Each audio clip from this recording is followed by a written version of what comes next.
We are lucky enough to work with people from all over the country and world when people are considering moving locations. Colorado is a very desired place to live. And people are able to do a lot of research, whether it's through Google, YouTube, like this video, and then dial in from there kind of locations that really meet their specifications of where they want to move. So today's video, we are going to talk to you about the top city in Colorado, and we're going to look at 4 specifically: Colorado Springs, Denver, Boulder, and Fort Collins. And the reason we're doing those 4 cities is when we are lucky enough to talk to people considering moving to Fort Collins in northern Colorado, they're generally looking at lots of different locations. And those are the 3 others that they are considering when moving to Colorado. So we will talk to you today about economy, population, housing prices, the beauty, and some kind of more subjective information about the areas from somebody who lives in the state of Colorado. Now, we're not going to say which is the best because this is a Living in Fort Collins channel, so you could probably tell how biased we are of those top 4 locations. But hopefully this information helps you guys decide if you guys are considering moving to northern Colorado. And if you're considering moving to northern Colorado, Fort Collins, or Colorado in general, give us a call, text, or email, as we are licensed real estate agents here in the state of Colorado. And if at the end of the video you've enjoyed the content, give it a thumbs up, subscribe, maybe even share it with a friend or family member who might be considering moving to Colorado and northern Colorado. So without any further delay, let's jump into today's video, the top city in Colorado. Let's go. All right, so again, we are very fortunate that we live in Colorado, such a desired place for a lot of people to live and be. And again, my perspective is I'm born and raised here in Fort Collins. My family moved here in the 60s, so I don't know much else besides northern Colorado. But it's funny when my friends, when they moved away for college and come back and bring their families back, they just talk about how amazing Fort Collins and northern Colorado is. So I'll take their word for it, have no plans on moving anywhere. But in general, lots of different locations in Colorado are always listed on these top places to live lists. The US News comes out with a best places to live list, best places to retire, most affordable. They come up with a lot of different lists for all over the country, and places in Colorado generally always are on some of those top lists. Fort Collins specifically was ranked number 1 in 2020 as the best place to live. Now, we've slipped for different reasons, but one of those is cost of living. But we are now down in the mid-50s along with Denver at number 55. We are 54 and Denver's 55. Now, Colorado Springs comes in at number 2 on best places to live in 2022 and 2023, with Boulder sliding in just behind them at number 4. So again, when people are considering where to move, they take a look at some of these lists, and Colorado and Fort Collins and Denver, Boulder, Colorado Springs are always ranked on here. So let's jump into, I'll just kind of rattle off the next kind of rankings. So obviously Colorado rankings, Colorado Springs is number 1, Boulder 2, Fort Collins is 3, Denver is 4. Places to retire, things to do, places to see, retired lifestyle. Colorado Springs comes in at 86. Boulder at number 100, Fort Collins at 128, and Denver at 133. Now, there's 3 other lists that each one of these either pop on or off of depending on its location and kind of that specific list. Quality of life, Boulder, number 2, and Fort Collins, number 8. When I'm talking with people moving here to Fort Collins, one of the big reasons why they are moving here is lifestyle. We just had clients move here from the Northeast, New Jersey, and one of the biggest things they wanted to do was kind of change their lifestyle. They wanted to get more outdoors, walk the paths, eat healthier, kind of get more of an active lifestyle, because the individuals that they were kind of around and surrounding themselves with in the Northeast were kind of more of a sedentary life. You really stayed inside, watched a lot of Netflix. And so we talk to these people that are moving here, and one of the biggest drivers is lifestyle, hiking, the brewery scene, food, location, the 300 days of sunshine, lots of different reasons, but lifestyle is definitely number 1. And same thing with Boulder. Boulder and Fort Collins, Boulder is obviously in a league of its own with a lot of different things, but coming in on number 2 on that list of quality of life best places. Now, when you are not on that list at number 2, and typically one of the best places to live, and you have kind of a growth limitation per municipality limits, you get to become very expensive. And that's where Boulder comes in, ranked at number 22 as one of the most expensive places to live lists. And this is a list that I'm glad that we are not on, but Denver is. It's number 14 on most dangerous places to live lists on those top lists here on US News. So That kind of rounds out the top list: retire, quality of life, dangerous, most expensive, top in United States, top in Colorado. And again, all of those 4 cities we're grateful to be on all those lists, except maybe the most dangerous. Now, this is probably one of the more subjective rankings, and that is beauty. I take for granted almost daily that I look out my window and see, the mountains. We have an easy direction. North, east, south, and west is always to the mountains. So cheating for us on the compass side of things. But Northern Colorado, specifically Fort Collins and Colorado Springs, Boulder, and Denver are all beautiful in their own right. And there's different rankings and different lists that I happen to stumble upon. There's a hashtag Living in Colorado YouTube channel, definitely pretty sweet, so definitely check that out. And they come up with some of the most beautiful places to live list.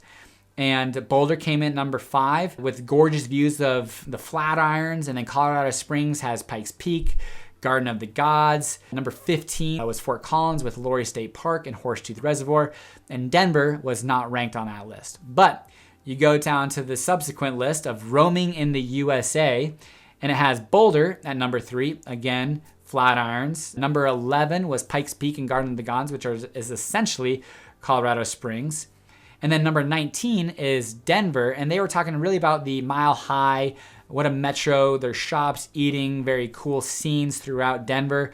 It is a big metropolitan, so it has that type of beauty with it. Now, Fort Collins was not ranked on that list. So you can kind of give and take for each different things. Now, my subjective view would be this, coming from the Colorado Springs. When we drove into Colorado Springs just a few weeks ago for a wedding of a friend of ours, Colorado Springs driving into from Denver is just gorgeous. You drive through Castle Rock and into the Colorado Springs Monument, and it's just got the rolling hills, the ranches. You've got Pikes Peak that you're looking at, these tall mountains, not just the foothills. Driving into Colorado Springs is one of the most beautiful entry points. Now, for me, I'm not a big fan of the downtown Colorado Springs area and that type of beauty, but to each their own. It does kind of get split in half by the interstate, which also kind of detracts from its beauty, in my opinion. But it absolutely has one of the best entries into Colorado. It's Colorado Springs. Denver, again, it has its own, it's skyscrapers, it's public transit, the metro, there's the Coors Field, Pepsi Center, Empower Field at Invesco for the Broncos, and you've got Elitch Gardens, its own beautiful metro. It is something that for those individuals that like that type of scene, it's gorgeous, well kept. And then Boulder. Again, Boulder's on a world of its own as far as like beauty. I mean, there's a reason why Boulder is as expensive as it is and as desired, because you're looking at the Flatirons, world-class rock climbing, beautiful parks, beautiful bikeways. I mean, it is extremely well kept. So Boulder, absolutely, tip your hat to you. You are beautiful. And Fort Collins, I actually, honestly, when you drive into Fort Collins, especially off of I-25, it's okay. It's not a lot of yellow right now because it's so dry. But once you get into Fort Collins, and that's actually, honestly, our gateways are Harmony Road and Mulberry. Harmony is great. Mulberry is going to have this massive renovation. It's going to get annexed into the city of Fort Collins. And Woodward Governor is really requiring this kind of gateway into Fort Collins to be beautified. So it will be awesome. But once you get into Fort Collins and see how well kept the medians are, the streets, the alleys, the buildings, the neighborhoods, I love the city limits of Fort Collins. And again, yes, we have the foothills, Lori State Park, Horsetooth Reservoir. So my subjective view on those 4.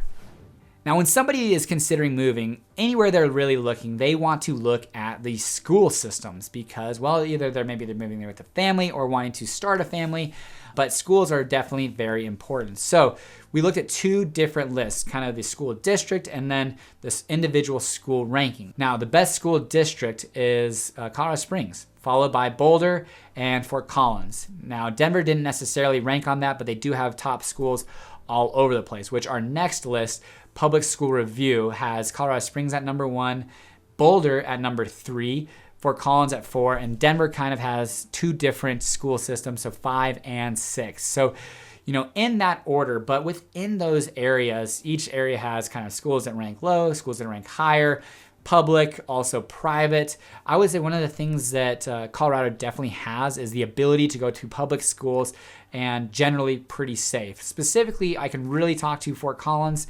If our kids are coming, our kids are going to go through the public school system. They're going to go to Werner, Preston, and Fossil Ridge High School. And Fossil Ridge is a public high school that ranks very highly on a lot of different tests and academics. So we are excited to take our kids through the public school systems. But in Fort Collins specifically, there is Liberty Commons and Ridgeview Classical that rank very highly as well. But they are both private, so kind of in a class on their own. So that is why, they rank probably pretty high. Home prices. Well, when people are moving here to Northern Colorado or Colorado in general or wherever, they are generally looking to buy. Yes, a lot of times they are also looking maybe at renting first and then buying, but it's a big consideration for them. If individuals are moving from the Midwest and selling a home maybe in Iowa, a 5-bedroom, 3-bathroom sitting on a half acre, yeah, maybe they sell that thing for $450,000, $500,000. But if they're looking for something comparable in really anything in these 4 cities, they're not going to find it. But if you're coming from California or Northeast or Northwest in Seattle, Washington, or Northeast, Boston, New York, parts of Florida, parts of Texas, you can parlay a lot of that equity and really be able to afford here in Colorado. So when individuals are looking, they really need to understand what the prices of homes are. So going down this list, Fort Collins median sales price, and this is on a rolling 12-month average for the end of June of 2022, rolling 12-month average. Fort Collins median sales price for a single-family detached home, $582,000. Denver, $660,000. Boulder, $1.35 million. Colorado Springs, $478,000. So the most affordable is Colorado Springs, followed by the most expensive, Boulder. Now, price per square foot. So what type of value do you get for that median sales price? Well, you can kind of dictate that based off the price per square foot. Fort Collins, $235, Denver, $350, Boulder, $518, and Colorado Springs, $207. So while Denver and Fort Collins are pretty close on the median sales price, you're going to get a lot more home for your dollar in Fort Collins than you would in Denver, as your price per square foot is, almost $120 per square foot difference. Now, we're grateful and thankful for a lot of people who move here to Northern Colorado because they spend their money here. They contribute to the economy. We're very locally driven economy, that a lot of small mom and pop operations, but these people are bringing in their jobs maybe from all over the country because of the ability to remote work. But how does the Colorado economy rank in general? CNBC just came out with an article that ranks Colorado number 4 for friendliest places to conduct business. And here's kind of the reasoning why that is. Some of the things that rank well are our workforce, our overall economy, life, health, and inclusion, and then technology innovation. Some of the things that rank poorly in the Colorado business and friendly environment are our cost of living, access to capital, are really 2 of the biggest things, and then cost of doing business. So if you can get a foot in the door and afford the lifestyle, the rest of the things really do check off and tick off those boxes if you're looking at working here in the state of Colorado, maybe even starting a business or bringing your business here, or looking for gainful employment here in Northern Colorado and Colorado in general. But what about each economy in general? Here's what we're going to look at. Our unemployment rates are all going to be between 5 to 7%, with Fort Collins and Boulder being in those low 5s, but Denver and Colorado Springs being 6, 6.8, and 7% respectively. So, our unemployment rate is kind of right in line with the United States in general at 6% unemployment. And where Fort Collins is starting to do well but needs to continue to do better is the median household family income of right around $85,000. Again, to afford to live here in Northern Colorado, you either have to be making a good solid income to be afforded the housing prices, having a dual income for a family, but we need to have higher paying jobs, which is happening. Or again, these people that are remote working are bringing higher paying jobs from all over the country. Boulder is a little bit more of a tech-friendly and tech-able location, so those median household family income is $111,000. But for only an extra $30,000 median household income versus Fort Collins, and dang near more than double, almost triple the median household house price. I don't know, Fort Collins versus Boulder for the median household income versus house price, you can definitely see Fort Collins being a little bit more of an accessible price point. And then Denver and Colorado Springs come in at $77,000 and then $73,000 respectively for a median household income. So as you can see, the Colorado economy does quite well, and then each individual economy within Fort Collins, Boulder, Colorado Springs, and Denver, they're doing okay. They could absolutely provide higher paying jobs, especially for our cost of living. And again, that's kind of where we continually rank a little bit lower. That brings us down on those lists, which brings Fort Collins, brought them down from number 1 to number 54, is cost of living. That's a big factor, is our housing prices increased and our incomes aren't necessarily staying up with that. So we have to have those incomes catch up in all 4 of those locations, and good paying jobs and good employers come into these areas and really provide a business-friendly working environment that allows for a good, healthy economy here in Northern Colorado, Colorado Springs, Denver, and then Boulder as well. Now, if all of those things come together and then you start to look at these areas, you start to see, well, what's dictating that? And a lot of things that are dictated are by population, housing prices, economy, how beautiful things are. And the more people that you have, the harder it is to maintain some of those, the streets and curbs, and the more demand you have on housing, the higher that you're going to have houses being built. So the ability to build houses, construction workers, bigger population means more economic or workforce base for big employers. So lots of different things come down to play, but here are the population numbers for each of these 4 areas. Fort Collins, 166,000 people. Denver, 715,000 people. Boulder, 108,000 people. And Colorado Springs, 471,000 people. Now, over the last 10 years, we want to see what those look like as far as a population percentage change. Fort Collins had 21% increase, Denver 26% increase, Boulder a 7% increase, and Colorado Springs a 17% increase. Now, Boulder has these growth limitations, and there's just the ability to move into Boulder is so difficult because of the cost of housing. Makes sense that their population increases is just very minimal over the last 10 years. Denver, it's such a big area. People are growing. The density is there. The high rises, the ability for the population to boom. And when 2020 happened, the ability to remote work, Colorado and Denver have been this huge beacon for people to move to, as has Fort Collins. And we still have a ton of people to grow. We have a max population kind of growth management area of 250,000 people. So we still have about 90,000 people to go with all of our current annexations that we're looking at doing and future growth management areas. And then Colorado Springs is a pretty big area. It's almost 500,000 people. So you look at these different factors and you understand that, hey, these amenities are there. There's lots of different things to do in Colorado Springs and in Denver. Maybe a lot of cool activities, outdoor activities in Boulder, not necessarily some of the things that come with the population booms that you might have in Denver and Colorado Springs. And then Fort Collins is kind of this, what are we trying to do? Because we have Fort Collins, Loveland, Greeley, we have this kind of tri-city area. And between all of those, we make up about 500,000 people, but we still don't have those huge dance halls or operas. We have the Lincoln Center, and we have fun activities, but we are an outdoor space, beer, the Napa Valley of beer, but we are kind of trying to figure out what our identity is as far as, are we a small town or a big town or a small city? So the population numbers definitely dictate that, and the future growth expectations, you can tell in these different areas. Boulder's probably going to remain somewhat similar. Denver's going to continue to grow and boom, as is Colorado Springs and Fort Collins. Whew! So there you have it. The top cities in Colorado. And I hope that this video helps you understand maybe a little bit more about each area and maybe some subjective analysis on what's beautiful, why things are happening in different areas, some of the school systems, some of the reasons why we're putting our kids through the public school systems, and help you make some decisions moving forward. So again, if you've liked this video, definitely please give it a thumbs up, maybe consider giving the channel a subscription, and share with a friend. And if you're considering moving, buying, selling, or investing here in Northern Colorado, give us a call, text, or email. Or if you're looking down in the Denver area, Colorado Springs area, we have great relationships down there that we refer out a lot of the business, that we trust and know individuals in those locations that really do a good job. So, bend our ear, and we'd be happy to connect you with somebody down in those areas, as we don't really produce much business south of Longmont. So that all being said, hopefully you guys have enjoyed this video, and until next time, guys, care.